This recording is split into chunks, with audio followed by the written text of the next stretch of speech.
Relationship advice out there can range from well-intentioned to, well, toxic as hell. So the New York Times recently published a best relationship advice list for the year, and I wanted to break it down to separate the good from the bad from the ugly. You know, there is a wide range of relationship advice out there from experts, doctors, psychologists, etc. And there are lots of different modalities behind all of this. So some of them cover a lot of good stuff. Some of them cover a lot of bad stuff. There are many different approaches. But you know, there's a lot of toxic advice out there, a lot of manipulative advice, a lot of things that are supposedly there to repair a relationship, but actually cause more damage. So it's really important to think with a critical eye. Sometimes the most popular advice is not actually going to be useful advice. It's not going to be healthy advice. So just watch things with a bit of critical thinking and think to yourself, does this feel like advice that I want to hear, or does this feel like advice that will actually help my relationship? So I'm not using this video to dump on anyone or tell anyone that they're wrong. This is simply me breaking down what my modality feels like is solid advice and what is damaging. So let's dive in. So our favorite relationship advice so far. The first thing is learning to give a satisfying apology in 6 simple steps. So there's 6 steps to apologize is: first, say I'm sorry. Second, explain why you're sorry, being specific. Third, acknowledging any harm that you've caused. Fourth, vow not to do it again, if that's realistic. Fifth, offer to repair the situation. And then finally, let the person know that you desire their forgiveness, not because you want to wriggle off the hook, but because of how much you care about them. So this is Karina Schumann, who's a social psychologist who specializes in conflict resolution. So I actually disagree with saying I'm sorry first up. You know, oftentimes apologies don't actually need to have the word sorry in them, which sounds a little bit controversial, but they don't need to have actual apology in them. So here's why. Explaining why you're sorry is okay. The real key to an apology is showing the empathy and the deep understanding of your partner's feelings first.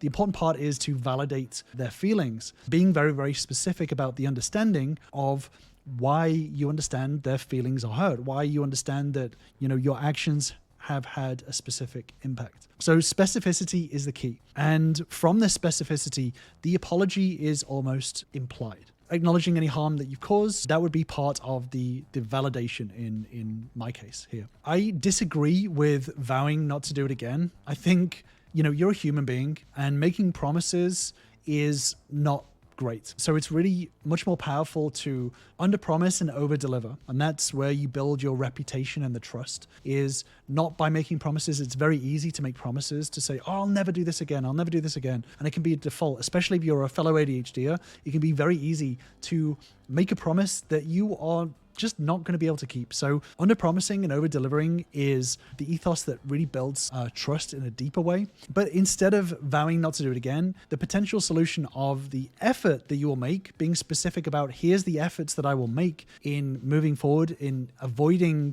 this happening again, is much more powerful, because you're not making a promise. You're actually saying, here's the effort that I'm willing to make. Poke holes in it. Help me figure out whether this is something that's going to work or whether it's not going to work. So by acknowledging specific real steps to avoid this happening in the future, it becomes a lot more tangible, right? And if this is a big, complicated apology, this potential solution may come a little bit later once you've thought about it, once you've discussed it with your partner. Offer to repair the situation. I partly disagree on this, simply for the fact that oftentimes it's the emotional pain that is caused. And if you make it a debt, then this is oftentimes sort of being like, well, I'll take you on this vacation. I'll buy you this thing. And it becomes like you repaying an emotional debt, which doesn't actually repay an emotional debt. These external things don't repay emotional pain, right? Or at least not in a long-term way. So for example, you don't need to take someone out for a meal to pay off calling them a name, right? So if there is some sort of logical debt and it makes sense to repay that, then that can be part of the solution that you offered earlier on. So if it is literally, you know, someone is out of money or something like that, then yeah, of course you can offer to do that, but it's not going to repay the emotional debt. And then letting the person know that you desire their forgiveness. So, you know, you can clarify at the end that you are actually saying sorry. Sometimes that's important to people. Oftentimes it's more the understanding that people actually want. But oftentimes a lot of this placement on wanting forgiveness can overtake the actual apology, right? So people can be like, oh my God, please forgive me, please, I'm so sorry. And then the apology becomes about them and their need for forgiveness rather than acknowledgement of having an impact on someone's emotional or, you know, logical sort of state. So it's more important to put the basis on the actual apology rather than asking for forgiveness. So the next piece of advice that they're giving is embrace those awkward sex talks. So they're saying basically having a frank conversation about sex. That's the only way to talk about it. And the one line that stuck out to me is, we've been tricked into believing sex is natural, but if it were easy and natural, people wouldn't struggle with it as much as they do. So this is true. You know, there's this lie that comes about of like, you either have chemistry or you don't. But all relationship compatibility is cultivated, and that includes sex. Sometimes you can have just like an instant compatibility with someone sexually, but oftentimes, and the best sex comes from this cultivated compatibility, right? So if you are having struggles with sex, then it is really important to embrace those awkward sex talks as they're talking about here, because talking about it is learning more about what turns your partner on, what is their fantasy, what is a no-no. So embracing those talks and cultivating that compatibility is really important. And the more talks you have about that, the more you build emotional safety, which is the ability to talk about these things around the subject of sex. And therefore, the more your partner will start to open up about that. So that's when you start to dig into more of the kinkier stuff that they're into. The more that they feel comfortable talking about it, the more likely they are to start going, okay, well, they were okay with that. Here's like a real fantasy of mine, and you can start digging more into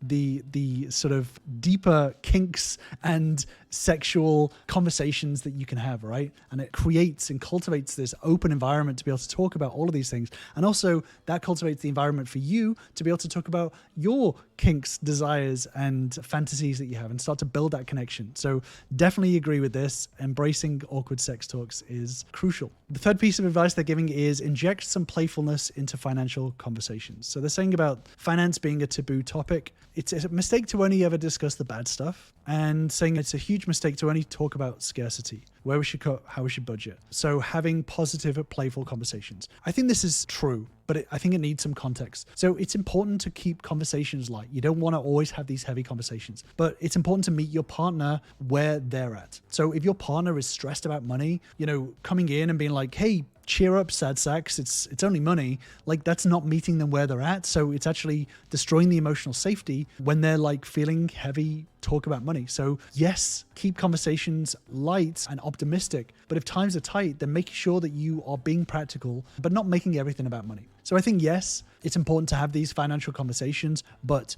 it's important to meet your partner where their emotions are at, rather than jumping in and trying to lighten up a conversation that is causing stress and emotional discord with your partner. So I just want to take a moment to say, if you want useful, practical, and actionable relationship tools, then grab a place at my free relationship bootcamp, where I'll give you the 3 main steps that all my successful members have used to build themselves a thriving relationship. Click on the link in the description to secure your place today. The next piece of relationship advice is to strengthen your bond, read aloud to each other. So they're saying about reading aloud is often associated with children, but grown-ups need to hear stories spoken aloud too. So they're saying you can read a passage to your partner before bed. This is Ms. D. Camillo suggesting this.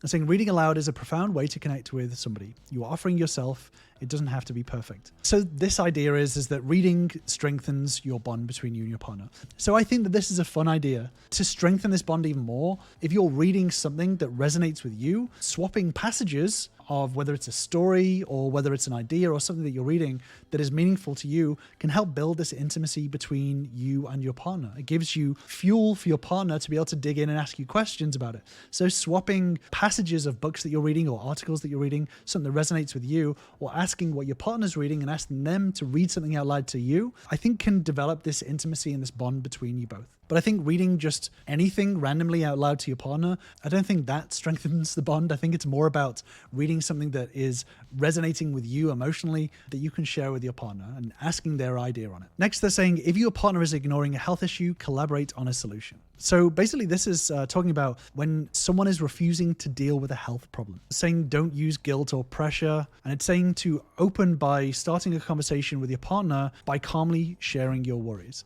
And this is essentially to try to guide them into a conversation to address their health issue, to collaborate on a solution. So I partly agree with this.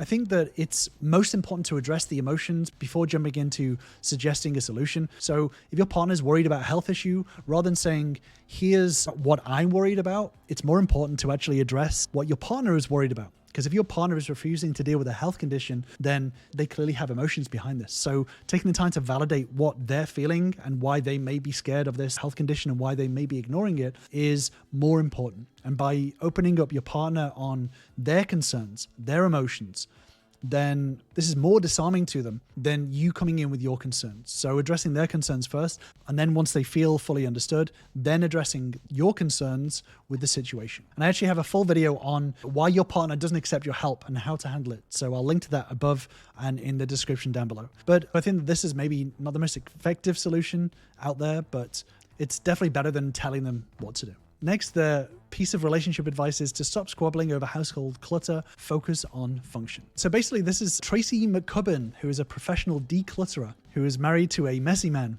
saying that the secret to finding peace is prioritizing livability rather than looks. So they say the goal is getting organized to make your home work for you. It's not about rainbow bookshelves or making things look perfect. It's about getting control of clutter so you can cook in the kitchen and use your garage.